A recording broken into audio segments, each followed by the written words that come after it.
Nina Hartmann était assise à la table de sa cuisine, dans son petit appartement de Berlin-Prenzlauer Berg, et faisait défiler distraitement son téléphone portable. Dehors, il brunait, un temps typique de novembre. L'appartement était silencieux, d'un silence presque inconfortable.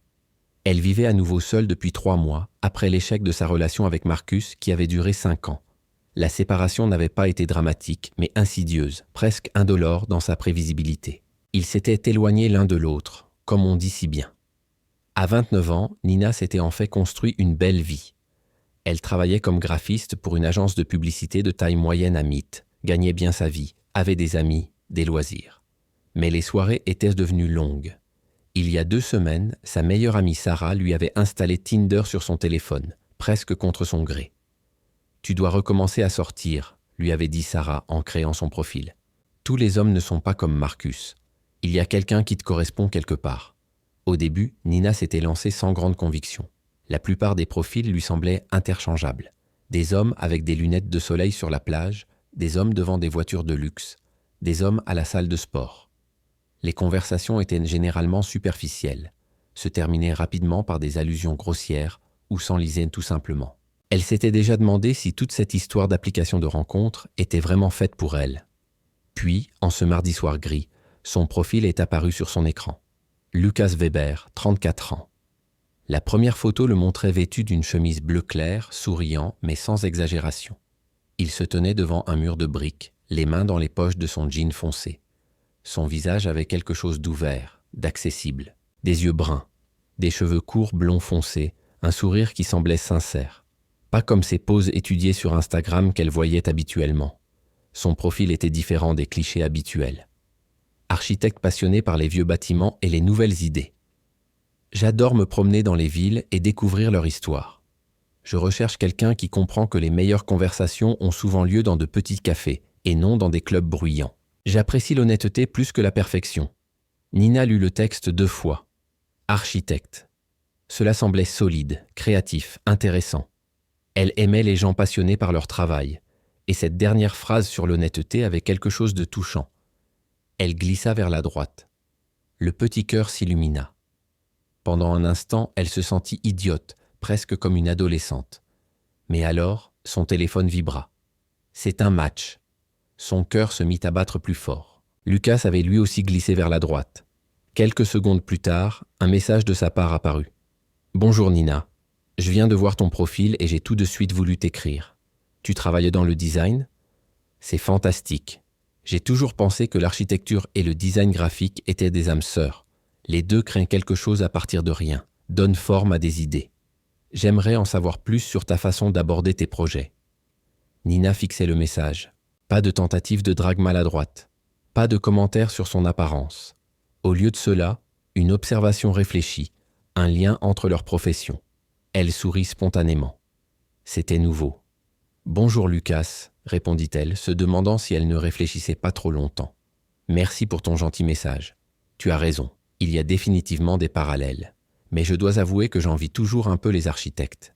Vous créez des espaces dans lesquels les gens vivent. Je ne fais que concevoir des surfaces que l'on regarde et que l'on oublie aussitôt. » La réponse arriva en quelques minutes. « Tu sous-estimes complètement ton travail. Un bon design reste dans les mémoires, façonne les marques, influence les décisions d'achat. Tu crées des langages visuels. C'est très puissant.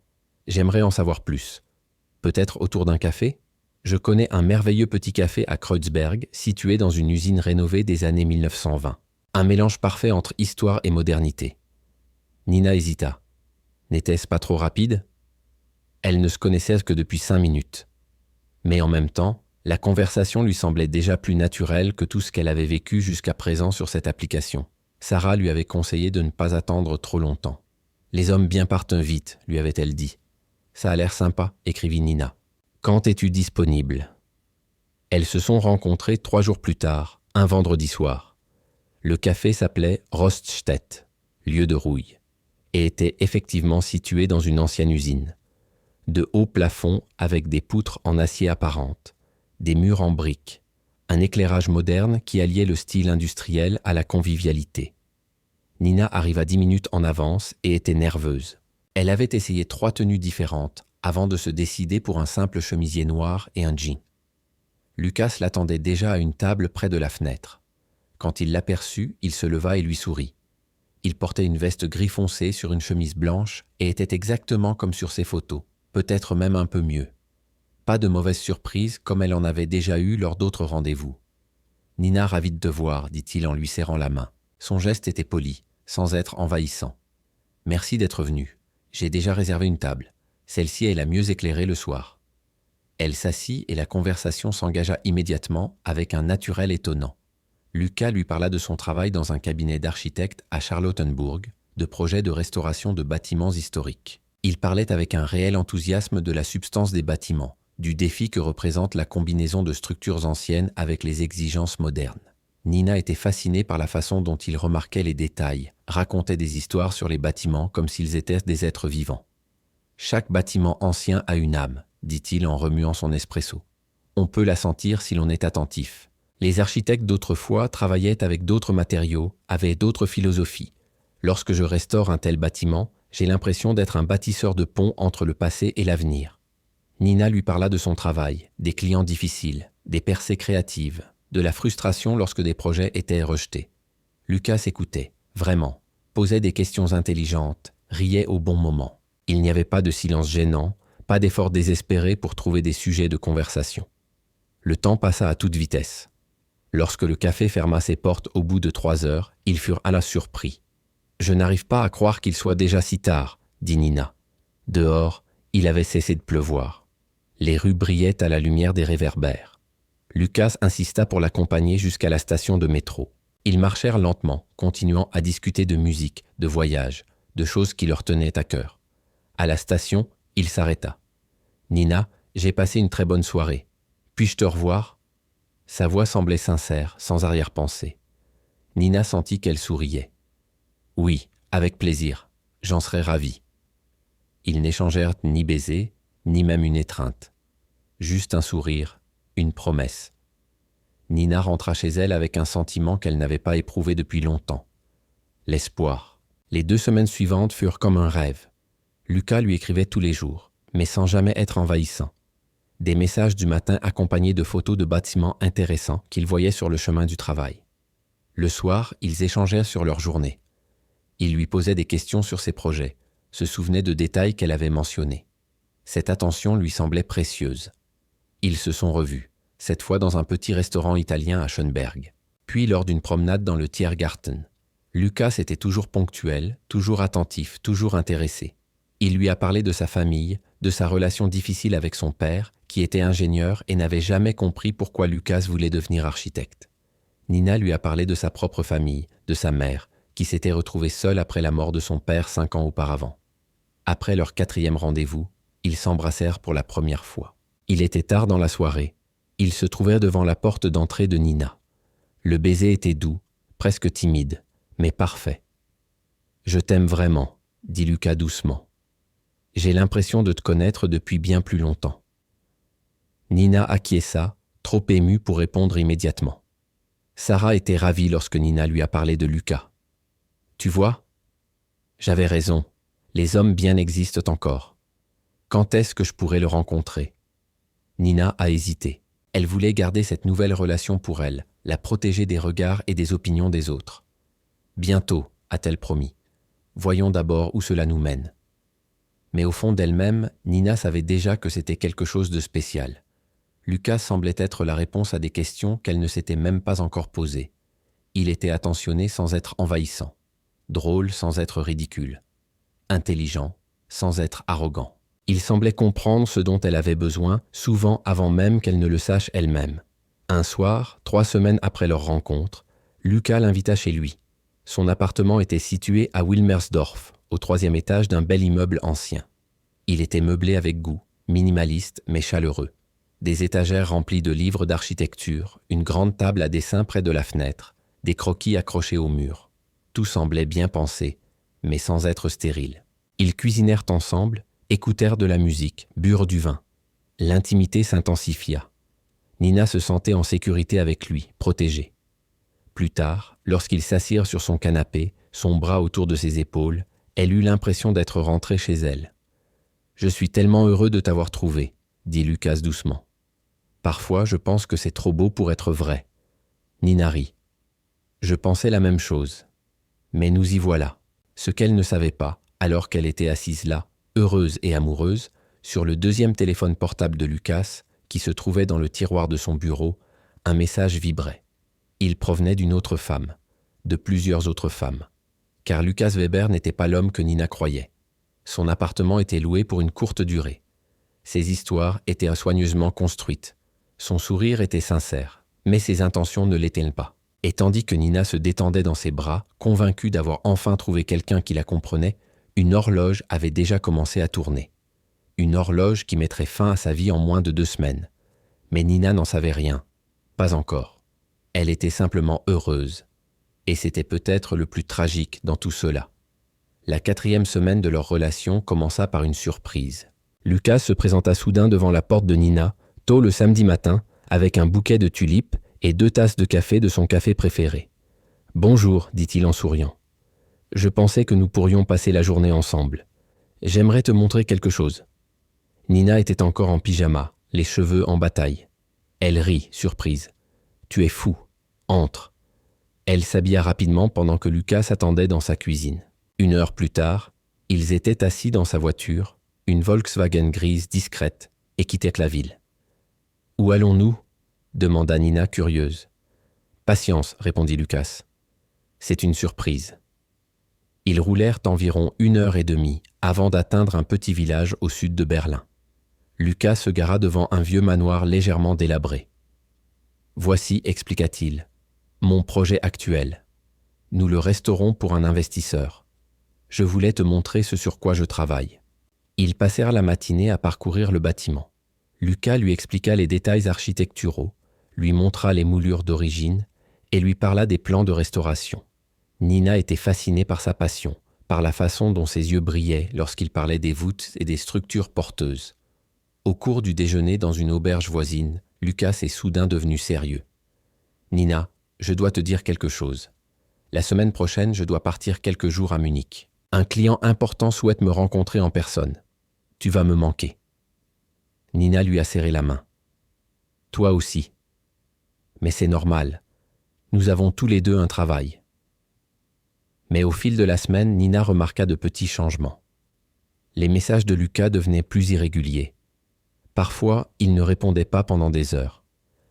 Quand elle l'appelait le soir, il semblait distrait, pressé. « Désolé chérie, je suis très stressée en ce moment. Le projet est plus compliqué que prévu. » Nina essaya de se montrer compréhensive. Elle connaissait le stress au travail. Mercredi, Lucas a appelé, la voix tendue. « Nina, j'ai besoin de ton aide. Je suis terriblement gêné, mais je me trouve dans une situation stupide. » Le cœur de Nina s'est mis à battre plus fort. Que s'est-il passé ? Ma carte de crédit a été bloquée. Il y a eu un malentendu avec la banque à propos d'un virement international. Je suis coincé ici à Munich et je ne peux même pas payer l'hôtel. Pourrais-tu me prêter 1 500 € à court terme ? Juste pour quelques jours, jusqu'à ce que tout soit réglé. Je suis vraiment gêné de te demander ça. Nina hésita. 1 500 €, c'était beaucoup d'argent. Mais Lucas semblait vraiment désespéré. « Bien sûr que je vais t'aider. Comment veux-tu que je t'envoie l'argent ?» Elle lui transféra la somme le soir même. Lucas la remercia avec effusion et promit de la rembourser immédiatement. Mais lorsqu'il revint le week-end, quelque chose avait changé. Il était plus agité, regardait plus souvent son téléphone portable, semblait distrait. Lors du dîner dans son appartement, Nina aborda prudemment le sujet. « Lucas, tout va bien ? Tu sembles si tendu. » Il poussa un profond soupir. « C'est juste le travail. Le client à Munich était très exigeant. Et cette histoire avec la banque me pèse. Mais ne t'inquiète pas. Dans quelques jours, tout sera revenu à la normale. » Il l'embrassa tendrement. « Merci d'être là pour moi. » Mais l'argent ne fut pas remboursé, et les petits désaccords se multiplièrent. Un jour, Lucas mentionna un projet à Hambourg qu'il aurait terminé l'année dernière. Nina avait consulté le site web de son bureau et n'avait rien trouvé à ce sujet. Lorsqu'elle lui posa la question, il répondit sèchement. C'était une mission privée qui ne concernait pas l'entreprise. Sarah remarqua l'inquiétude grandissante de Nina. « Tout va bien entre vous ?» Nina lui parla de l'argent emprunté, du comportement étrange de Lucas. Sarah fronça les sourcils. « Nina, ça semble bizarre. As-tu déjà visité son bureau ? As-tu rencontré ses collègues ? Nina dut admettre que non. Lucas avait toujours trouvé des excuses. « Tu devrais peut-être le faire », conseilla prudemment Sarah. Juste pour être sûre. Le lendemain, Nina décida de passer au bureau de Lucas sans prévenir. Il lui avait donné l'adresse à Charlottenburg. Mais lorsqu'elle arriva, elle fut perplexe. Le bâtiment existait, mais au 3e étage, où devait se trouver son bureau, il y avait un cabinet d'expertise comptable. Pas d'architecte. Le cœur battant, elle appela la gérance de l'immeuble. « Excusez-moi, je cherche le cabinet d'architecte au 3e étage. » La dame au téléphone semblait perplexe. « Il n'y a pas de cabinet d'architecte ici, seulement les conseillers fiscaux. Ils sont ici depuis 8 ans. » Nina se tenait dans la rue, le téléphone encore à l'oreille, et sentait son monde s'écrouler. Nina était assise dans son appartement et fixait son téléphone portable. Ses mains tremblaient légèrement. Elle avait appelé Lucas 3 fois, mais il ne répondait pas. Ses pensées se bousculaient. Peut-être s'était-elle trompée d'adresse, peut-être y avait-il une explication logique. Mais au fond d'elle-même, elle savait déjà que quelque chose n'allait vraiment pas. Sarah est passée 1 heure plus tard, après que Nina l'ait appelée paniquée. « Raconte-moi tout encore une fois », a dit Sarah en s'asseyant à côté de son amie sur le canapé. Nina lui a parlé du bureau inexistant, de l'argent emprunté, de toutes les petites incohérences qu'elle avait ignorées. « Nous devons procéder de manière systématique », a déclaré Sarah, qui travaillait comme journaliste et avait un talent pour la recherche. « Montre-moi son profil sur les réseaux sociaux. » Nina ouvrit Instagram. Le profil de Lucas semblait normal. Des photos de bâtiments, de projets de restauration, quelques photos personnelles. Mais Sarah remarqua quelque chose. « Regarde les commentaires. Il y a très peu d'interactions. Aucun ami tagué, aucun collègue qui le mentionne. C'est étrange pour quelqu'un qui est censé travailler en équipe. » Sarah ouvrit son ordinateur portable. « Comment s'appelle son cabinet d'architecture déjà ?» Nina lui donna le nom. Sarah tapa, cliqua, fit défiler. Au bout de 10 minutes, elle tourna l'ordinateur portable vers Nina. « Ce cabinet existe, mais regarde l'équipe. » 6 architectes étaient répertoriés sur le site web. Lucas Weber n'en faisait pas partie. Nina sentit la nausée monter. « Ce n'est pas possible. Il m'a raconté tellement de choses. Les projets, les détails. » Sarah posa une main sur son bras. Les gens comme lui étudient de vraies informations. Il a probablement parcouru des sites web, acquis des connaissances spécialisées. Cela le rend crédible. « Mais pourquoi ?» murmura Nina. « Que veut-il de moi ?» Sarah hésita. « Nina, je dois te poser une question. Il t'a demandé plus d'argent ?» Nina secoua la tête. « Non, seulement les 1 500 €. Il n'en a plus jamais reparlé. »« Pas encore, » dit Sarah à voix basse. « Ces gens-là procèdent de manière stratégique. Ils commencent par instaurer la confiance, puis ils en demandent progressivement davantage. » Elle continua à taper. « Je vais chercher le nom Lucas Weber en relation avec des fraudes ou des avertissements. » Ce qu'elles trouvèrent paralysa Nina. Dans un forum pour victimes d'escroquerie, il y avait une publication datant de 6 mois. Une femme de Francfort décrivait un homme qui s'était fait passer pour un architecte. La description correspondait. Cheveux blonds foncés, yeux marrons, charmant, attentionné. Il lui avait soutiré plus de 5 000 € avant de disparaître sans laisser de traces. Nina avait du mal à respirer. « Je suis tellement stupide. Comment ai-je pu ?» Sarah la serra fort dans ses bras. « Tu n'es pas stupide. Ces hommes sont des professionnels. Ils savent exactement sur quel bouton appuyer. » Elle prit son téléphone portable. « Nous devons aller voir la police. » Mais Nina secoua la tête. « Pas encore. Je veux lui parler. Je veux entendre ce qu'il a à dire. » Sarah la regarda avec inquiétude. « Nina, ça pourrait être dangereux. On ne sait pas qui est vraiment cet homme. »« Alors viens avec moi, » dit Nina avec une détermination soudaine. « On se retrouvera dans un lieu public. Mais je dois lui parler. » Elle envoya un message à Lucas. « Il faut qu'on parle. Demain, 15 h, café de la Savigny-Platz. C'est important. » La réponse arriva une demi-heure plus tard. « Tout va bien ? Je m'inquiète pour toi. Bien sûr que je viendrai.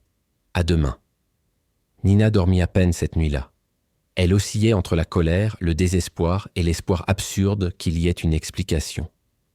Peut-être que tout cela n'était qu'un malentendu. Peut-être qu'elle s'était trompée dans ses recherches. Mais les preuves étaient accablantes. Le lendemain, elle était assise avec Sarah au café, avec une demi-heure d'avance. Sarah avait stratégiquement choisi leur place à une table avec vue sur l'entrée. Je suis là au cas où il arriverait quelque chose. Respire profondément. Lucas arriva à l'heure. Il avait l'air comme d'habitude, soigné, souriant, inquiet. Nina, chérie, qu'est-ce qui se passe? Il voulut la prendre dans ses bras, mais elle recula. Assieds-toi, dit-elle d'une voix ferme. Quelque chose dans son ton fit disparaître son sourire. Je suis allée à ton bureau hier, commença Nina. À l'adresse que tu m'as donnée. Il n'y a pas de bureau d'architecte là-bas. Elle observa attentivement son visage. Pendant une fraction de seconde, elle vit quelque chose. De la panique, du calcul. Puis ses traits se détendirent. Nina, je comprends ta confusion. Je travaille à domicile. Le bureau n'est que l'adresse officielle de l'entreprise. Nina l'interrompit. J'ai vérifié sur le site web. Tu ne fais pas partie de l'équipe. J'ai parlé à la gérance. Arrête de mentir. Le masque tomba. Juste un instant, mais Nina le vit. Ses yeux devinrent froids, calculateurs. Puis il poussa un profond soupir. D'accord, tu as raison. Je ne travaille pas là-bas, mais je peux tout expliquer. Nina se leva. Ses jambes tremblaient. Je veux récupérer mon argent, et je ne veux plus jamais entendre parler de toi. Lucas lui saisit la main, la voix suppliante. Nina, s'il te plaît, c'est compliqué. J'avais des dettes, j'avais besoin. Elle retira sa main. Tu m'as menti. Depuis le début. Qui es-tu vraiment? Il se leva, sa voix se durcit. Tu fais une erreur. Tu ne comprends pas la situation. Sarah apparut soudainement à côté de Nina. Elle a tout compris. Et si tu continues à la harceler, nous irons voir la police. Lucas regarda tour à tour les deux femmes. Puis il sourit froidement. Allez à la police si vous voulez. Vous n'avez aucune preuve. Elle m'a prêté de l'argent de son plein gré. Ce n'est pas un crime. Il se retourna et quitta le café. Nina fondit en larmes. Nina ne se rendit pas au travail le lendemain. Elle resta allongée dans son lit, fixant le plafond, se sentant vide. Sarah avait passé la nuit chez elle, mais elle devait se rendre à un rendez-vous important le matin même. « Appelle-moi toutes les heures », lui avait-elle dit, « et ne le laisse pas te contacter. Bloque son numéro. » Mais Nina n'y arrivait pas. Une partie d'elle, une partie désespérée et irrationnelle, espérait toujours une explication. Des excuses. N'importe quoi qui rendrait cette douleur supportable. Vers midi, son téléphone vibra. Un message de Lucas. « Nina, s'il te plaît, laisse-moi t'expliquer. Je suis vraiment désolé. J'étais dans une situation désespérée. Parlons-en. J'ai besoin de toi. » Elle ne devait pas répondre. Elle le savait. Mais ses doigts bougeaient tout seuls. Qu'y a-t-il à expliquer? Tu m'as menti dès le début. La réponse fut immédiate. Tout n'était pas mensonger. Mes sentiments pour toi étaient sincères. Ils le sont toujours. J'ai fait des erreurs, mais je peux me rattraper. Retrouve-moi. Une dernière fois. Nina relut le message encore et encore. Une dernière fois. C'était peut-être ce dont elle avait besoin. Une conclusion. Une chance de comprendre comment elle avait pu être aussi aveugle. Elle répondit « Où ?» Il proposa son appartement. Nina hésita. Cela lui semblait dangereux. Non, dans un lieu public. Au Tiergarten, près de la colonne de la Victoire. À 18h. Elle n'en parla pas à Sarah. Elle savait que son amie l'en dissuaderait. Mais Nina se sentait comme en transe. Elle devait en finir. Lorsqu'elle traversa le parc le soir venu, la nuit tombait déjà. Il y avait peu de monde dans les rues. Lucas se tenait à l'endroit convenu, les mains dans les poches, le visage dans l'ombre. « Tu es venu », dit-il doucement. Nina resta à distance. « Dis ce que tu as à dire. Ensuite, je m'en irai. » Lucas s'approcha. « Je sais que je t'ai déçu, mais tu dois comprendre que je suis dans le pétrin. Je dois de l'argent à des gens dangereux. Je pensais pouvoir m'en sortir, mais la situation n'a fait qu'empirer. » Nina sentit de la compassion monter en elle et se détesta pour cela. Cela ne justifie rien. Tu aurais pu être honnête. Il secoua la tête. Tu ne te serais jamais engagé avec moi. J'avais besoin de temps. Je pensais que si je réunissais assez d'argent, je pourrais prendre un nouveau départ. Avec toi. Pour de vrai. Combien y a-t-il d'autres femmes? Demanda soudain Nina. À combien d'autres as-tu menti? Lucas resta silencieux. C'était une réponse suffisante. Nina se retourna. C'est fini entre nous. Ne me contacte plus jamais. Sa main agrippa son bras. Pas douloureusement, mais fermement. Nina, attends. J'ai encore besoin d'un peu de temps. Si tu vas voir la police, je suis fichu. Les gens à qui je dois de l'argent me retrouveront. S'il te plaît, donne-moi 2 semaines. Après, je quitterai Berlin et ta vie. Nina se dégagea. Ce n'est pas mon problème. Mais lorsqu'elle croisa son regard, mélange de désespoir et de quelque chose de plus sombre, elle ressentit de la peur. N'en fais pas ton problème, dit Lucas doucement. Je te préviens. Nina courut presque jusqu'au métro. Ses mains tremblaient tellement qu'elle avait du mal à tenir son ticket.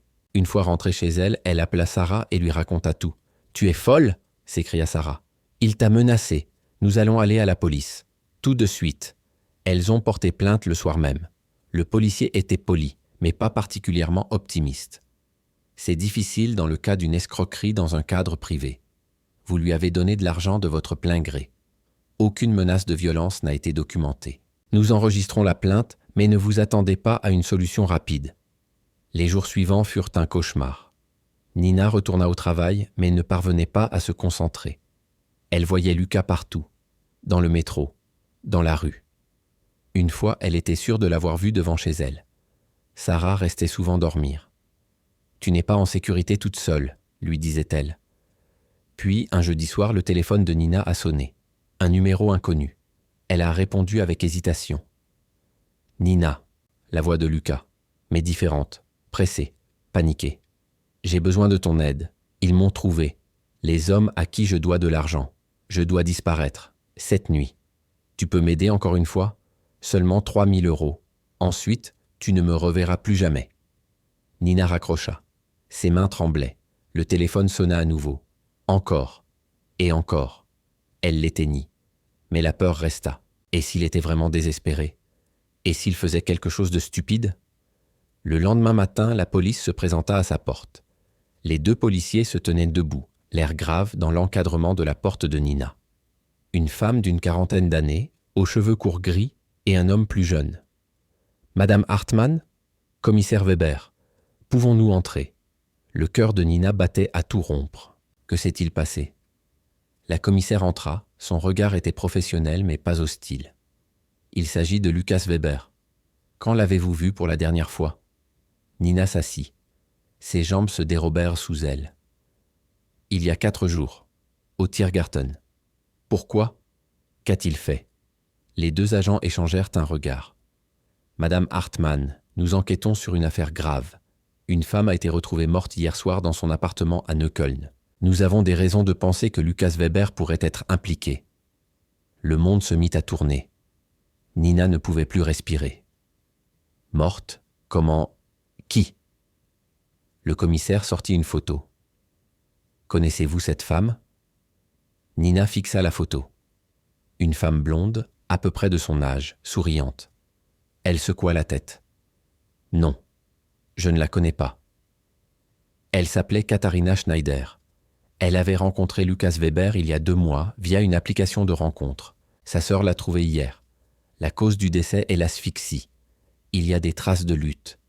Nina sentit la bile lui monter à la gorge. « Oh mon Dieu !»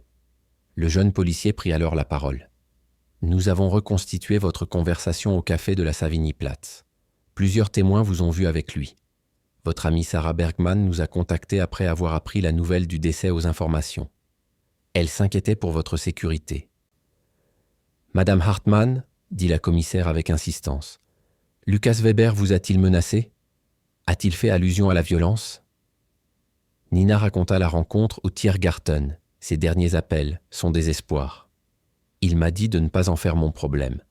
Je pensais qu'il voulait simplement dire qu'il me laisserait tranquille. »« Je ne crois pas, » dit la commissaire. Nous avons reconstitué son profil de déplacement. Au cours des 6 derniers mois, il a trompé au moins 4 femmes de la même manière. Katharina Schneider l'avait menacé d'aller voir la police. 2 jours plus tard, elle était morte. Nina tremblait de tout son corps. Il voulait de l'argent. Hier soir, 3 000 €. J'ai raccroché. Les agents devinrent tendus. À quelle heure exactement ? Nina vérifia son téléphone portable, les doigts tremblants. À 20h47, il a appelé depuis un numéro inconnu. La commissaire nota l'information. C'était peu avant la mort de Katharina Schneider. L'heure estimée du décès se situe entre 21h et 23h. « Oh mon Dieu » murmura Nina. « Si je lui avais donné l'argent, serait-elle encore en vie ?» La commissaire secoua la tête. « Nous ne le savons pas, et ce n'est pas votre faute. Mais vous êtes peut-être en danger. A-t-il la clé de votre appartement ? Sait-il où vous travaillez ?» Nina acquiesça lentement. Une peur glaciale envahit ses veines. « Il venait souvent ici.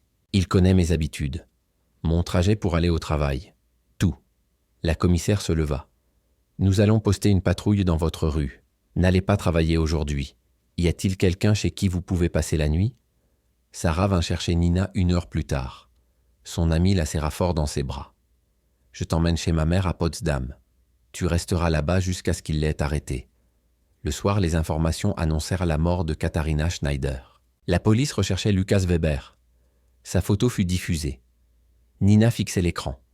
Ce visage qu'elle avait embrassé. Ces yeux dont elle était tombée amoureuse. Un meurtrier. Son téléphone portable sonna. Numéro inconnu. Les mains tremblantes, elle décrocha. « Nina. » Sa voix était calme, presque douce. « Tu as parlé à la police. » Ce n'était pas une question.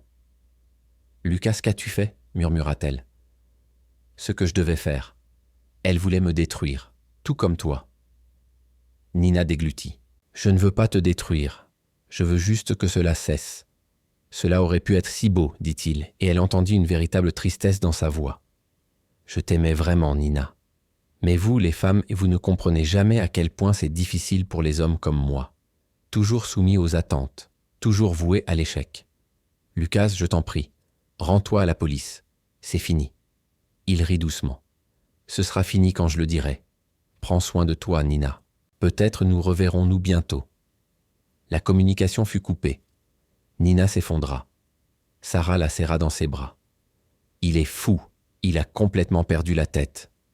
Mais au fond d'elle-même, Nina prit conscience d'une terrible réalité. Et si elle était la prochaine ? Nina passa 3 jours chez la mère de Sarah, à Potsdam. La police avait lancé un avis de recherche contre Lukas Weber. Sa photo était dans tous les médias. L'enquête révéla un schéma effrayant. 6 femmes s'étaient manifestées après la publication des articles. Toutes décrivaient le même mode opératoire. Toutes avaient perdu de l'argent. L'une d'elles avait été hospitalisée après avoir été frappée par lui. Nina avait du mal à dormir. Le moindre bruit la faisait sursauter. La commissaire Weber l'appelait tous les jours. Nous avons des indices qui montrent qu'il se trouve toujours à Berlin. Son dernier lieu de séjour connu était une auberge de jeunesse à Kreuzberg, mais il a disparu. Le 4e jour, Nina a décidé qu'elle ne pouvait plus vivre ainsi. « Je dois rentrer chez moi », a-t-elle dit à Sarah. « Je ne peux pas me cacher éternellement. » Sarah a protesté, mais Nina est restée ferme. La police a renforcé la surveillance de son appartement. Une voiture banalisée était garée en face. La première soirée seule dans son appartement fut surréaliste. Nina ferma toutes les fenêtres, vérifia 2 fois la porte. Elle posa un couteau de cuisine sur sa table de chevet, se sentant à la fois ridicule et effrayée. À 23h, son téléphone portable sonna. C'était la commissaire Weber. « Madame Hartmann, nous avons de nouvelles informations. Lukas Weber a été aperçu cet après-midi à Dresde. Nous pensons qu'il tente de fuir vers la République tchèque. » Nina poussa un soupir de soulagement. « Il a donc quitté Berlin ?» La commissaire hésita. « Probablement, mais restez prudente. » Pour la première fois depuis des jours, Nina dormit profondément, sans faire de cauchemar, jusqu'à ce qu'un bruit la réveille. Il était un peu plus de 3 heures du matin. Nina était allongée immobile dans son lit, le cœur battant à tout rompre. Le bruit se fit à nouveau entendre. Un léger grattement. À la porte de son appartement. Les mains tremblantes, elle attrapa le couteau et son téléphone portable. Elle composa le numéro d'urgence sans faire de bruit. La porte s'ouvrit. Nina se figea. Des pas dans le couloir. Lents, délibérés. « Nina !» Sa voix transperça l'obscurité. « Je sais que tu es réveillée. » Lukas se tenait soudain devant la porte de sa chambre. Dans la faible lumière du réverbère, elle vit son visage. Il avait changé. Négligé, hagard, les yeux fiévreux. « Comment es-tu entré ici ?» murmura-t-elle. Il brandit une clé. « Tu m'en as donné une. Tu te souviens? Il y a 3 semaines, quand tout allait encore bien. Nina avait oublié de la lui redemander. La police est en route, dit-elle d'une voix ferme. Tu peux encore partir. Lucas s'approcha. Je suis ici pour en finir avec nous. Pour vraiment en finir. Tu m'as détruit, Nina. Toi et tous les autres. Vous m'avez dénoncé à la police. Mon visage a fait la une des journaux. Il sortit quelque chose de sa veste. Un couteau plus grand que le sien. Lucas, s'il te plaît, dit Nina en reculant jusqu'au mur. Ce n'est pas toi. Tu as besoin d'aide. Il rit amèrement. De l'aide? J'avais besoin d'argent. J'avais besoin d'une chance. Mais vous, les femmes, vous prenez et vous prenez. Et quand un homme est faible, vous le laissez tomber. Au loin, Nina entendit des sirènes. Lucas les entendit aussi. Son visage se déforma. Ils arrivent trop tard. Il se précipita vers elle. Nina cria, leva son couteau. Tout se passa en même temps. La porte de l'appartement fut enfoncée. Des policiers firent irruption. « Lâchez votre arme. Tout de suite. » Lucas se retourna, le couteau toujours à la main. « Reculez, ou je la tue. » Il tira Nina vers lui et pressa la lame contre sa gorge. Nina sentit le métal froid contre sa peau. La commissaire Weber se tenait dans la chambre, arme au poing. « Monsieur Weber, c'est fini. Lâchez-la. »« Ce n'est jamais fini, » cria Lucas. « Vous tous, vous traitez les hommes comme moi comme des déchets. Je voulais juste survivre. » Sa main tremblait. La lame entailla la peau de Nina. Elle sentit le sang chaud couler sur son cou. « Lucas, » dit Nina doucement, « s'il te plaît, je te pardonne, mais lâche-moi. » Pendant un instant, elle sentit son étreinte se relâcher. Puis, d'un mouvement rapide, Lucas la repoussa et se précipita vers la commissaire. Un coup de feu déchira le silence. Lucas tomba. Le couteau cliqueta sur le sol. Il gisait sur le dos, la main sur la poitrine. Lucas la repoussa et se précipita vers la commissaire. Un coup de feu déchira le silence. Lucas tomba. Le couteau tomba bruyamment sur le sol. Il était allongé sur le dos, la main sur la poitrine, d'où le sang coulait. Ses yeux trouvèrent Nina. « Je suis désolé, » murmura-t-il. Puis son regard devint vide. Les heures qui suivirent furent floues. Les ambulanciers soignèrent la blessure de Nina. Les policiers prirent sa déposition. Sarah apparut et la serra dans ses bras en pleurant. À l'aube, Nina était assise sur son canapé, une couverture sur les épaules. La commissaire Weber s'assit à côté d'elle. « Vous avez fait ce qu'il fallait, » dit doucement la commissaire. « Vous avez survécu. » Nina acquiesça silencieusement. Mais elle ne se sentait pas comme une survivante. Elle se sentait vide. Quelques semaines plus tard, après les funérailles de Katharina Schneider auxquelles Nina assista, après d'innombrables séances de thérapie, après des nuits remplies de cauchemars, Nina commença lentement à guérir. Sarah resta à ses côtés. Sa mère lui rendait visite plus souvent. Nina supprima toutes les applications de rencontres de son téléphone. Elle savait qu'il lui faudrait beaucoup de temps avant de pouvoir à nouveau faire confiance à quelqu'un. Peut-être n'y parviendrait-elle jamais, mais elle était en vie. Et chaque jour, il lui était un peu plus facile de respirer. Parfois, dans les moments de calme, elle repensait à leur premier rendez-vous au café, au sourire de Lucas qui semblait si sincère, à l'espoir qu'elle avait ressenti. Et elle ne pleurait pas pour lui, mais pour la personne qu'elle avait été. La personne qui pouvait encore croire que l'amour pouvait être simple et pur. Mais elle était plus forte maintenant, plus prudente. Et elle continuerait à avancer. Un jour après l'autre,